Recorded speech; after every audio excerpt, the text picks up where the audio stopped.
Halo semua, perkenalkan nama saya Yohana Glora Sitanggang dengan NIM 41933310007 dari kelas Pendidikan Kimia B 2019 dengan mata kuliah Pendidikan Pancasila.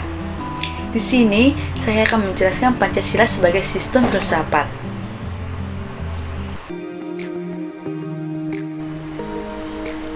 Menurut Not Bakri, Pancasila sebagai sistem filsafat merupakan hasil perenungan yang mendalam dari para tokoh kenegaraan Indonesia. Nah, di sini kita akan menjelaskan beberapa materi. Pada materi pertama, alangkah baiknya jika kita mengetahui pemahaman konsep terlebih dahulu. Di sini saya akan menjelaskan pengertiannya, urgensi, dan argumen. Pada materi kedua ini, saya mencantumkan materi-materi lain ke kelompok permasalahan dasar, di mana ada filosofis negara dan pandang hidup bangsa, ada genetipus, objektifus, dan subjektifus, ada landasan ontologis dan epistemologis dan aksiologis, dan sumber historis, sosiologis, dan politis. Nah, sekarang kita masuk ke pemahaman konsep. Apa itu filsafat? Menurut Titus, Smith, dan Nola, ada 5 pengertian, yaitu ada informal, formal, komprehensif, analisis linguistik, dan aktual fundamental. Di sini saya akan menjelaskan satu persatu pengertian tersebut. Dalam arti informal, filsafat adalah sekumpulan sikap dan kepercayaan terhadap kehidupan dan alam yang biasanya diterima secara tidak kritis. Dalam arti formal, filsafat adalah suatu proses kritik atau pemikiran terhadap kepercayaan dan sikap yang sangat dijunjung tinggi.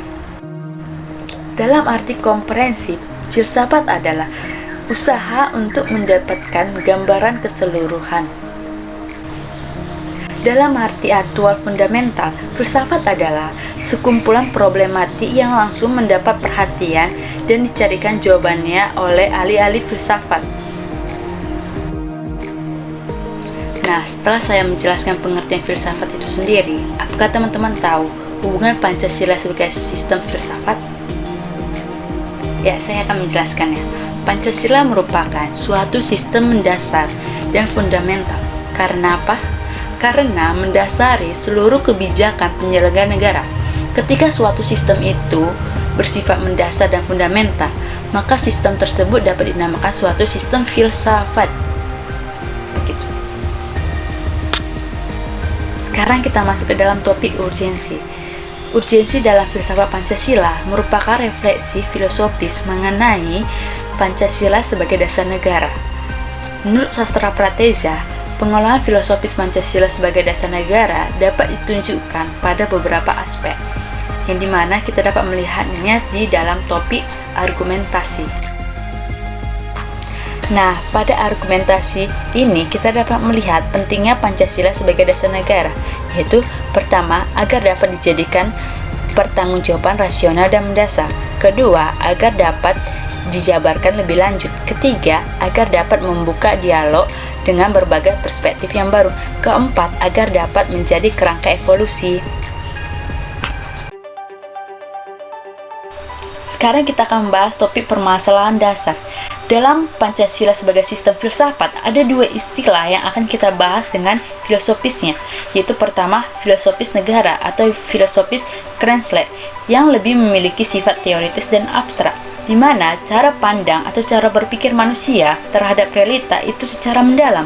Kedua, pandangan hidup bangsa atau Welstanschauung, yang lebih mengacu pada pandangan hidup secara praktis. Dalam permasalahan dasar tentang alasan diperlukannya kajian Pancasila sebagai sistem filsafat, ada 4 hal yang dapat kita lihat. Pertama, Pancasila filsafat sebagai genetipus, objektifus, dan subjektifus. Genetivus objektivus adalah nilai-nilai Pancasila yang dijadikan sebagai objek yang dicari landasan filosofisnya berdasarkan sistem dan cabang yang telah berkembang di Barat.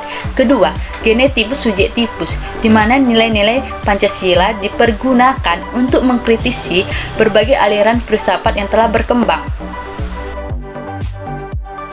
Nah, di alasan kedua ini terdapat landasan ontologis, di mana landasan ini menganggap subjek pendukung pokok dari sila-sila Pancasila adalah manusia itu sendiri.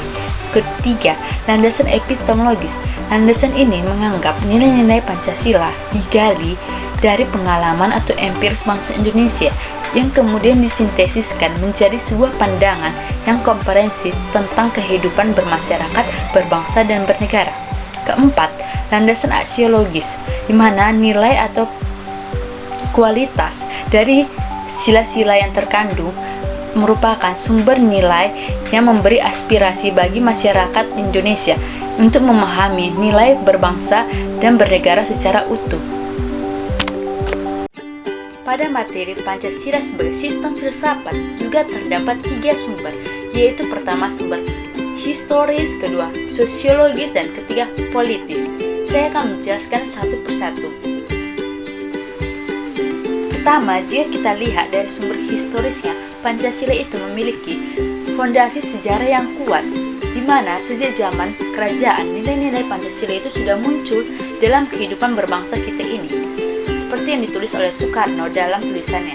Soekarno menyebutkan nasionalisme adalah nasionalisme yang membuat manusia menjadi perkakasnya Tuhan dan membuat manusia itu hidup dalam roh.